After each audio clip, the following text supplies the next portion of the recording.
They poured red wine on me like I was trash, shoved bills into my pocket like Charity laughed as if they'd just watched the funniest thing they'd seen all year, and everyone clapped like they'd just seen the punchline of a joke I didn't know I was in.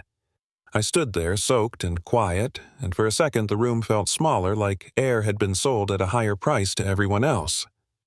This is the story of how being invisible turned into the single moment that changed everything. And yeah, I'm asking you to stay with me for the part where the tide finally turns. My name is Marcus Hale. I run a company most of you have never heard of, Summit Freightways, a mid-sized logistics firm that keeps shelves full, trucks moving, and factories humming.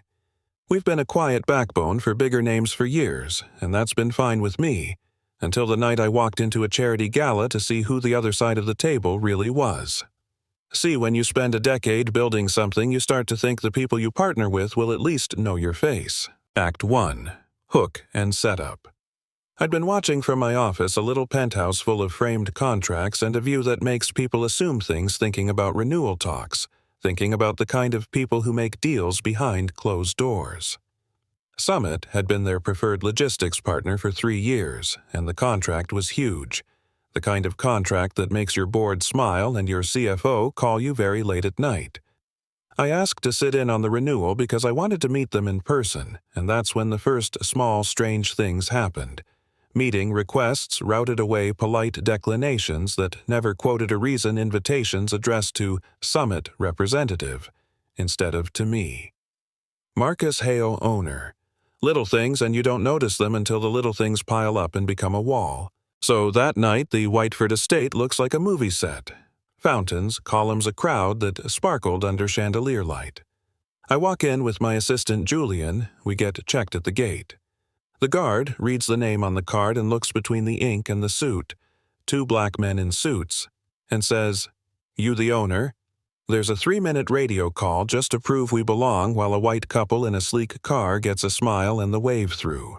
It's tiny, it's ridiculous, and it's a preview of the rest of the night. Inside, the room smells like money and perfumed certainty. I see the execs. They're loud, they move like they own the oxygen around them. At one point, a man named Rowan Whitaker, think tailored suit laugh that says, "I've never been told no," leans into his friends and says, "Summit.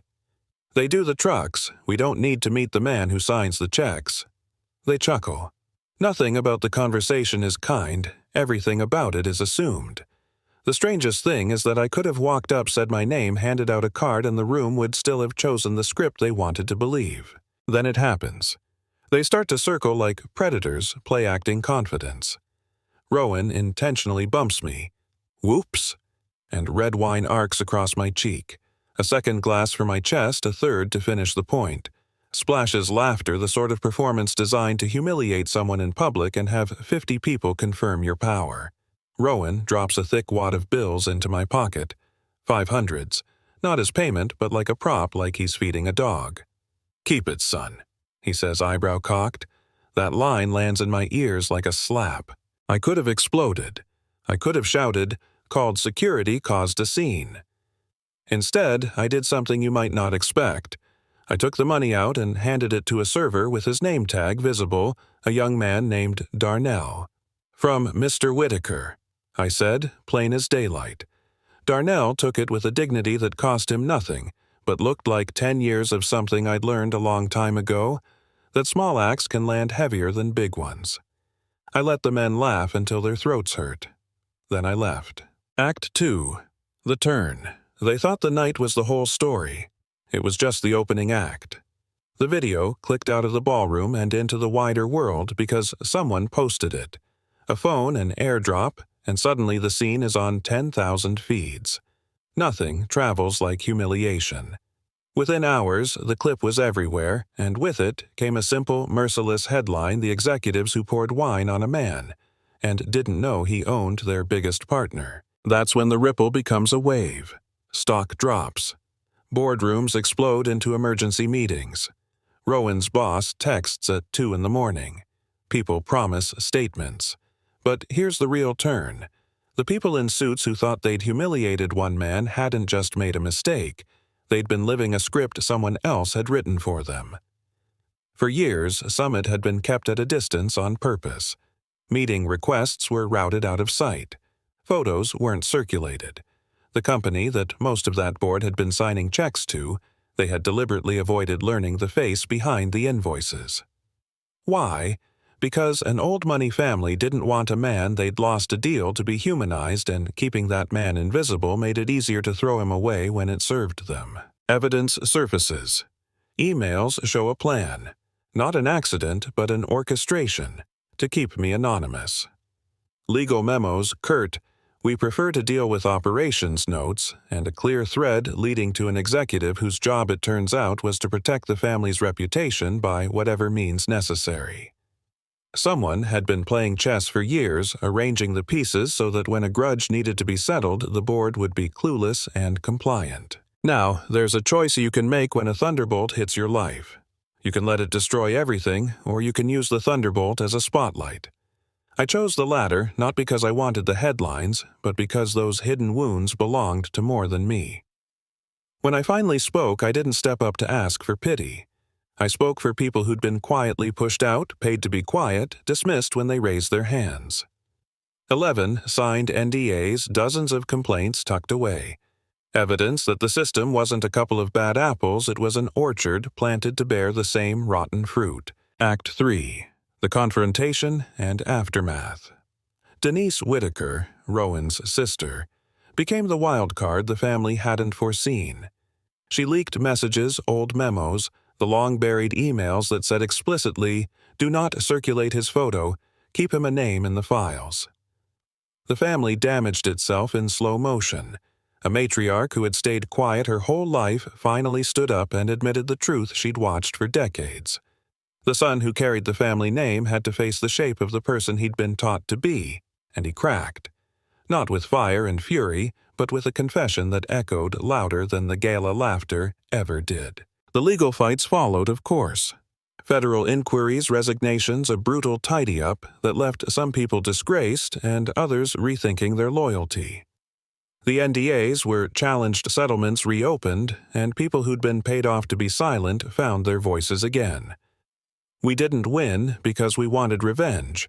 We won because the truth pushed through the cracks and because a few people were brave enough to open the door. But here's the part I keep thinking about. I could have burned the partnership to the ground and walked away richer in a different kind of headline. Instead, I chose to keep Summit working with them. Under new oversight, independent review, a binding series of commitments to fix culture, not just PR. Why? Because 10,000 workers depend on a supply chain that feeds families mortgage payments, college tuitions. Destroying an entire ecosystem to punish a few would have been justice by arson, not justice by reform. In the months after the family name was changed on the marquee of power, some leaders were gone. Others quietly replaced, and a foundation was created, funded by my firm and allied donors, to help workers with discrimination claims to fund legal support for people who can't afford to fight to push for transparency in corporate dealings. People called it a PR move, sure. People also called it necessary. Finale. The open question. I keep the wine-stained shirt in a drawer, not because I want to relive the shame, but because it reminds me that small acts matter. The server who accepted a handout with dignity, the daughter who chose truth over family legacy, the matriarch who finally spoke. The shirt is a relic of a moment where being visible made a difference, not because I needed to be seen, but because someone needed to know they weren't alone. So, where does that leave you? I'll tell you what I want you to think about when you finish this video. When you see someone being made invisible, at work, at a party, in a comment thread, what do? Do you laugh with the room? Do you film and scroll and move on? Or do you step in even if it's a small way? A name spoken aloud, a fact, shared, a truth told. Systems don't fix themselves. People do it quietly and loudly by actions that matter more than headlines. If this resonated, if you've seen someone erased or humiliated and didn't know what to do, tell me about it below. Share what happened and tell us what should have been done differently. Do you think I did the right thing keeping the partnership going for the workers, or should I have walked away in fury? Drop your thoughts. Be real. Be raw. If you want to support people in situations like this, Say so. If you think this was all just theater, say that too. I want the debate. And if this story matters to you, share it with someone who needs to hear that being visible can be powerful. Subscribe for more stories like this, and put Summit in the comments if you believe the invisible deserve to be seen.